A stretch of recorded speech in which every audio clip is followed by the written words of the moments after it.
Viewers আসসালামু আলাইকুম। গুপ্তবিদ্যা সন্ধান ইউটিউব চ্যানেলে সবাইকে সুস্বাগতম।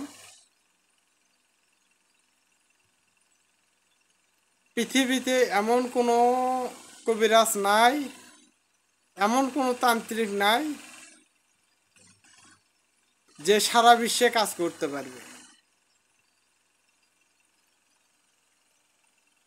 একমাত্র আমি জিয়াদ বলতে পারি যে আমি পুরো পৃথিবীতে কাজ করতে পারবো।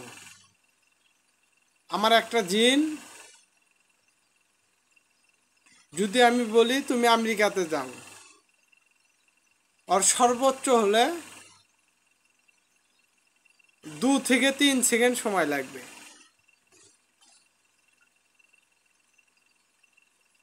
2 থেকে 3 সেকেন্ড সময় লাগবে আমেরিকাতে যেতে। তো কি বলবো, বলার কোনো ভাষা নাই। তো আমি দিব আমার একটা শিষ্যকে দেওয়ার আমার আগ্রহ। নাম সিদ্দিক, এ ঢাকার আশেপাশে থাকে। তো ওনাকে আমি খুব পছন্দ করি, বিশ্বাস করি। তো টাকা পয়সার বিনিময়ে না, ওনাকে আমি এটা দিব, ওনাকে এই বিদ্যাটা আমি দিব।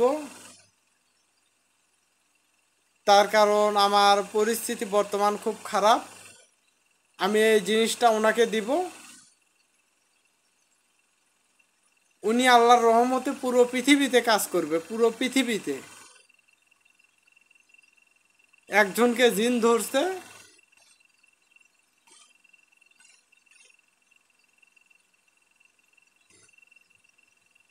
যে কোনো দেশে একজনকে জিন ধরছে,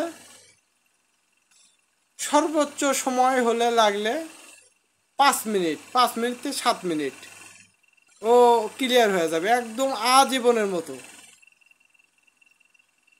আমি যদি বলি 1 লক্ষ জিন যাবে তো 1 লক্ষই যাবে, আমি যদি বলি 2 লক্ষ যাবে তো অবশ্যই 2 লক্ষ যাবে। আর আমি যদি বলি যে 50 লক্ষ যাবে তো অবশ্য 50 লক্ষই যাবে। কে ওই জিনটাকে নিয়ে চলে আসবে। তো আমি মানুষ, মানুষ ছোট হতে পারি। 100 বছর পুরোনো যে খাতাগুলো সেগুলো আমি পাইছি, যত গুরুত্বপূর্ণ বিদ্যা আমি পাইছি। শুধু আমি একটা জিনিসের জন্য অপেক্ষা করে আছি। এই জিনিসটা আমার হাতে আসলে আমি দৈনিক ইনকাম করব কমপক্ষে 40,000, 50,000, 1 লক্ষ, 2 লক্ষ, 5 লক্ষ, 10 লক্ষ, এগুলো আমার দৈনিক ইনকাম হবে যদি আল্লাহ আমাকে বাঁচাই রাখে। তো আমার শিষ্যদেরকে আমি বলবো আপনারা ধৈর্য ধরে রাখুন। আমি হাদিয়া তেমন একটা নেই না, সামান্য কিছু হাদিয়া নিয়ে আপনাদেরকে গুরুবিদ্যা দেই। তো ভিডিওটা বড় হয়ে গেল। সবাই ভালো থাকবেন, সুস্থ থাকবেন।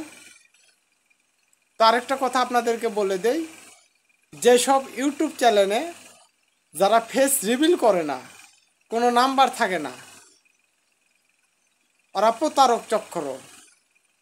আমরা ফেস রিভিল করি এবং আমার জেলা বগুড়া, থানা সারিয়াকান্দি, গ্রাম নিজ বলাই। তো আমি সমস্ত ডিটেলস আপনাদেরকে দিতেছি। আমি অবশ্যই সত্য, আমি অবশ্যই সত্য। তো সবাই ভালো থাকবেন, সুস্থ থাকবেন, আমার জন্য দোয়া করবেন, আমিও আপনাদের জন্য দোয়া করি।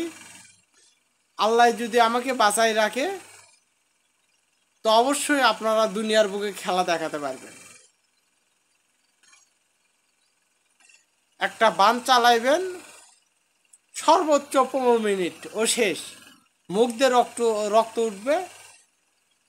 অন্য কবিরাজ যখন বান কাটতে যাবে, ও বানটা ওই কবিরাজকে ঘুরে গিয়ে লাগবে, ওই কবিরাজ মারা যাবে।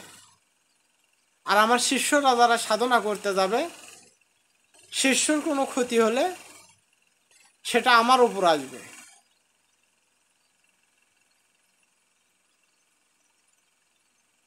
তো আমরা এই লাইনে আছি, আমরা এটার উপর একরকম ধরা যায় পিএইচডি করছি।